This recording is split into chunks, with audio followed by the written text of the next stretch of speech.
இயேசுவில் எனது அன்பிற்குரியவர்களே, உங்களுக்கு என்னுடைய இதயம் கனிந்த வாழ்த்துக்கள். வணக்கம். அன்பானவர்களே, இன்றைய நற்செய்தி பகுதி மத்தேயு நற்செய்தி 5வது அதிகாரம் 43 48 முடிய. ஆண்டவர் இயேசு தம் சீடரை நோக்கி கூறியது: உனக்கு அடுத்திருப்பவரிடம் அன்பு கூறுவாயாக, பகைவரிடம் வெறுப்பு கொள்வாயாக என கூறியிருப்பதை கேட்டிருக்கிறீர்கள். ஆனால் நான் உங்களுக்கு சொல்கிறேன், உங்கள் பகைவரிடமும் அன்பு கூறுங்கள், உங்களை துன்புறுத்துவோருக்காக இறைவனிடம் வேண்டுங்கள். இப்படி செய்வதால் நீங்கள் உங்கள் விண்ணக தந்தையின் மக்கள் ஆவீர்கள். அன்பானவர்களே, இது இயேசு கொடுக்கிற ஒரு புதிய போதனை. பழைய ஏற்பாட்டில் பகைவரை வெறுத்து ஒதுக்கவும் மற்றவர்களை அன்பு செய்யவும் கட்டளை இருந்தது. மக்கள் மத்தியில் அந்த அனுபவம் இருந்தது, அந்த பழக்கம் இருந்தது. ஆனால் இயேசு அந்த கடவுளுடைய கட்டளையை இப்பொழுது அவர்களுக்கு அறிவிக்கிறார். கடவுள் என்னவாக இருக்கிறாரோ அதை வெளிப்படுத்த வேண்டும் என்று சொல்லுகிறார். கடவுள் என்னவாக இருக்கிறார்? நல்லோர் மேலும் தீயோர் மேலும் மழை பொழிய செய்கிறார், கதிரவனை உதிக்கச் செய்கிறார். நல்லவர் என்று ஆசீர்வதிக்கிறார், பகைவர்களை தண்டிப்பதில்லை, இரக்கம் காட்டி மனம் திரும்ப அழைக்கிறார். ஆகவே இயேசு சொல்லுகின்ற கட்டளை என்ன நமக்கு குறிப்பிடுகிறது? பகைவரையும் அன்பு செய்யுங்கள், துன்புறுத்துவோருக்காக ஜெபியுங்கள். அன்பானவர்களே, நம்முடைய பங்குகளிலே, பல பங்குகளிலே வகுப்புவாதங்கள் உண்டு.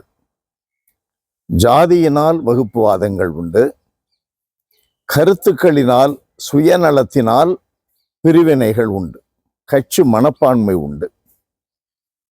இந்த கட்சி மனப்பான்மையோடு, வகுப்புவாதங்கள் உணர்வோடு, ஜாதி உணர்வோடு, அன்பானவர்களே, நன்மை வாங்கினா இயேசு உள்ள போவாரா?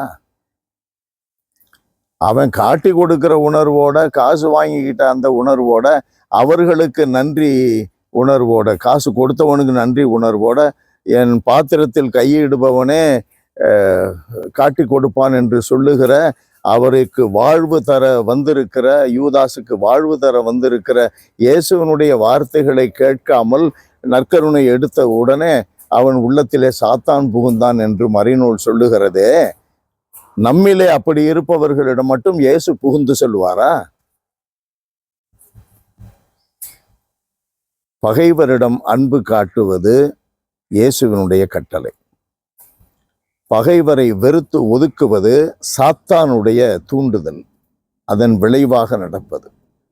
வகுப்புவாதங்கள், ஜாதி வித்தியாசங்கள், அப்படிப்பட்ட கட்சி மனப்பான்மைகள் சாத்தானால் தூண்டப்படுகின்ற கட்டளைகள்.